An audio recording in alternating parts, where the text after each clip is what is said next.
curious about the paranormal? Dare you dig deeper? You are listening to House of Asher.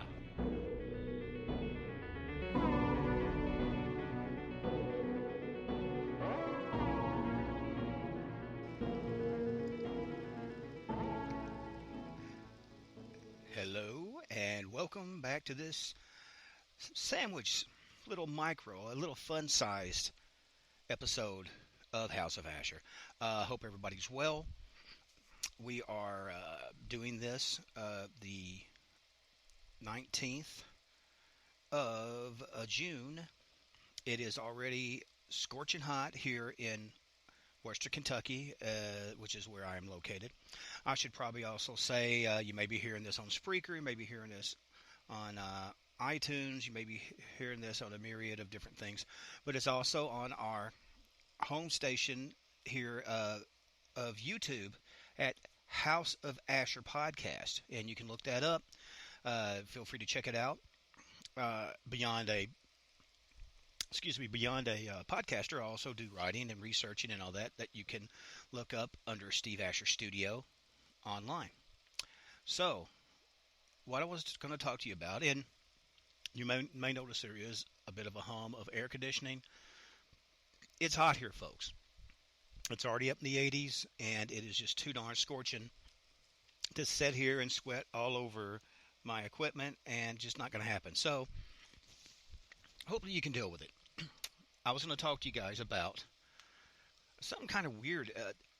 Again, this will be a Kentucky-related story, but it's one I never heard of, and it just struck me as really odd. There had been a family long time ago, like I'm talking 1900s. This is around the North Fork of the Kentucky River, and there were like 9 members of these people. Big old log cabin, and the oblong, more maybe Viking shotgun shack style, but it was huge. They basically hung out by themselves and only really had anything to do with family. Now, sometimes people passing would say that they would hear screams and even more odd bird sounds. You know, something like a large condor or bigger would make. Even strangely high-end voices.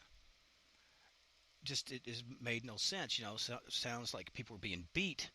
Now, this was right around Williams Creek. And someone had mentioned, more or less, that they heard a really big splash. And they were not for sure. They were following the sound back and passing by like graveyards and whatnot. And more or less what happened was several people would mention just hearing this crazy stuff coming off that area. There was people talking about how, you know, being chased out of the woods by, well, it wasn't really said, but they described the people who lived there having receding chins, and all of them walked with a quick, jerky kind of step, spoke in a very high-pitched voice, and always wore gloves and long coats. I mean, you know, this is the South, y'all. It gets hot. So, pretty weird. Anyway, so after this family had been there probably a good decade or more,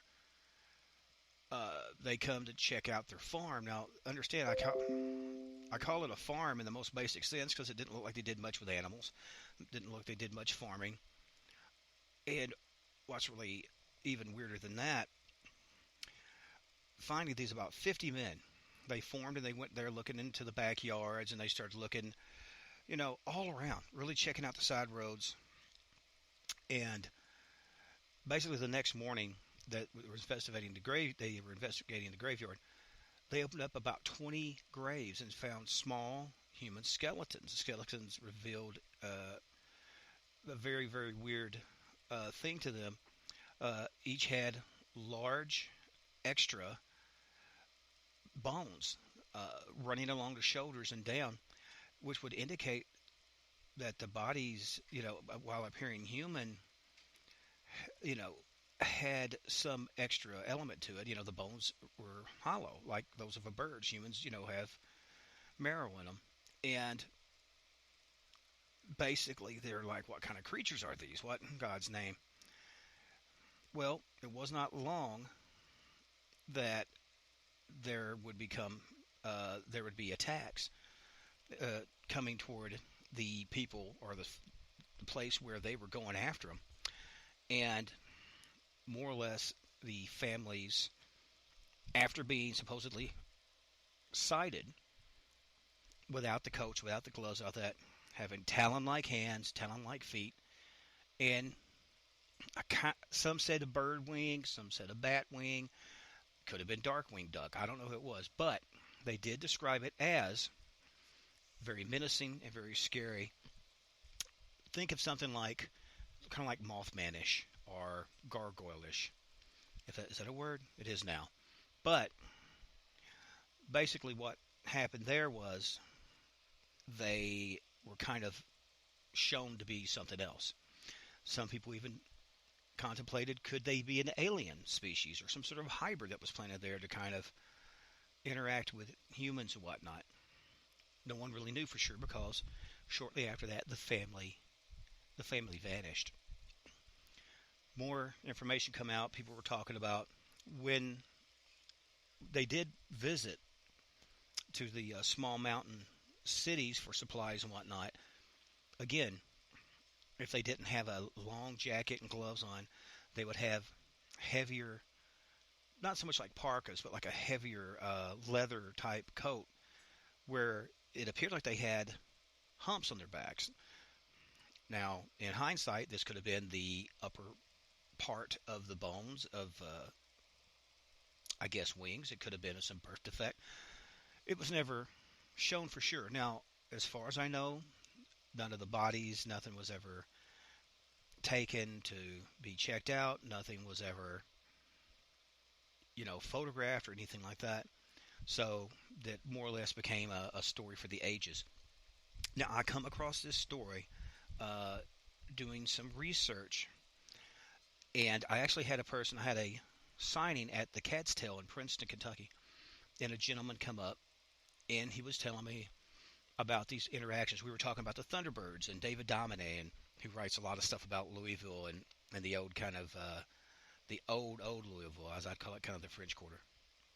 And the more we talked, he said, "Have you ever heard of the Byrd family?" And that's, which is in itself pretty hilarious. But we're talking like, I believe it would be Byrd with a Y. So I was like, "No, I've never heard of the Byrd family. Please share it with me." He told me this crazy story. Now, what was so weird about that is, you always hear stories of people that are different. I remember back in the old days when people would wear hats and things like that. If you saw somebody that was Mormon or something like that, they would swear that they had horns under their hats. Or different religion, different sects, then you literally demonize them in some level to go, oh, that's the other, we're the good ones.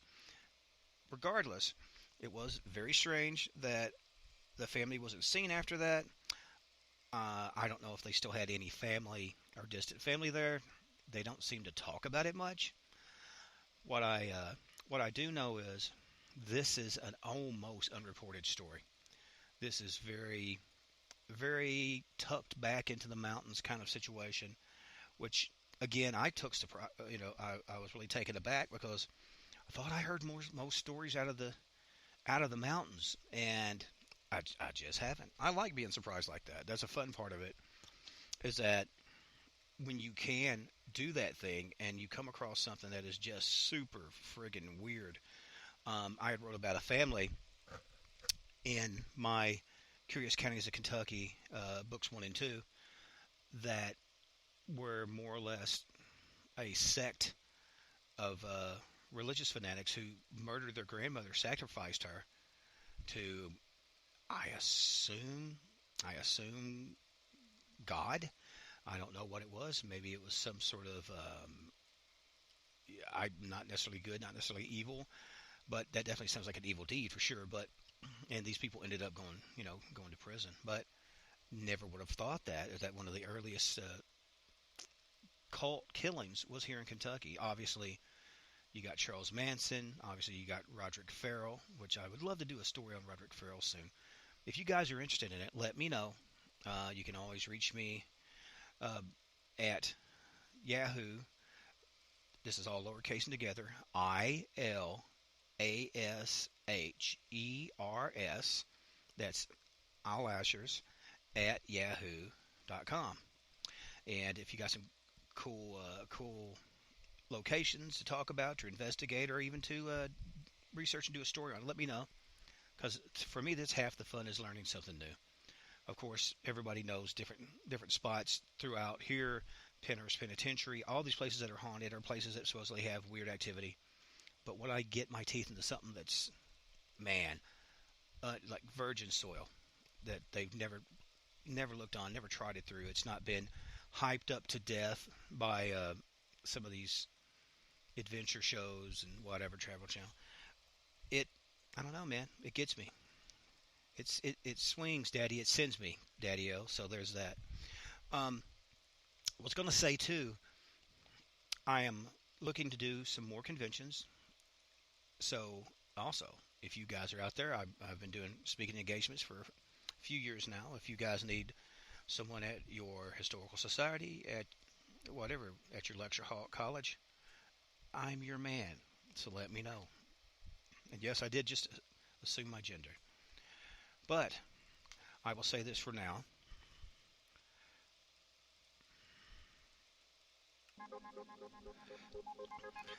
Make sure to lock your doors. Check down that hallway. Check under your bed in that little broom closet. Make sure to bar all your windows. You never know what you, in fact, will encounter. Will it be a winged hybrid? Will it be some freaky death cult? Will it be that nosy neighbor that's always, clipping off starters from your plants? If they just ask, I wouldn't have a problem. Just ask. But, as always, my friends, we love you. Stay safe. And always remember to stay spooky.